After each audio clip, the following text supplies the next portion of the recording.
Merci Madame la Présidente. Sous couvert d'un ajustement juridique, cette proposition de loi du RN revient à brader les barrages hydroélectriques qui appartiennent à l'État français en cédant leurs propriétés aux exploitants.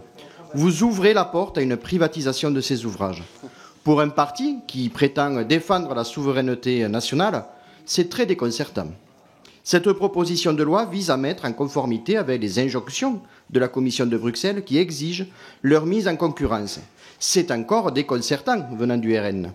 L'intérêt stratégique de la France serait au contraire d'agir pour réviser la directive concession et de déroger au principe de mise en concurrence obligatoire des installations électriques. Ainsi, nous pourrions permettre à un pôle public de l'énergie d'exploiter ces barrages. Députés du Rassemblement national, on vous a vu il y a 2 semaines sauver la politique de M. Macron et M. Barnier en refusant de voter la censure. On vous a vu également la semaine dernière en commission des finances voter avec les députés macronistes contre le rétablissement de l'ISF. On vous a vu avant-hier en commission des affaires sociales voter contre un amendement qui aurait permis l'abrogation de la réforme de la retraite à 64 ans.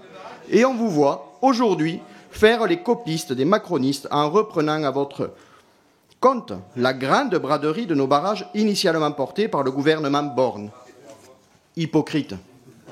J'invite mes collègues soucieux des intérêts du pays à se prononcer contre cette proposition de loi. Les installations hydroélectriques sont des biens appartenant au domaine public. Elles doivent le rester. C'est un enjeu de souveraineté, mais aussi de sécurité. Je suis député d'une circonscription en Aveyron qui comprend la vallée du Lot. En amont immédiat de chez moi se trouvent 20 barrages. Ils sont en capacité de fournir 2000 MW, soit l'équivalent de 2 réacteurs nucléaires. La rupture d'un seul de ces ouvrages signifierait des millions de mètres cubes d'eau inondant de nombreux villages. Pour construire ces monstres de béton après-guerre, l'État a pris des engagements d'intérêt général. Il ne faut pas penser que les habitants ont accepté sans rien dire la vente des immenses terrains inondés par la mise en eau.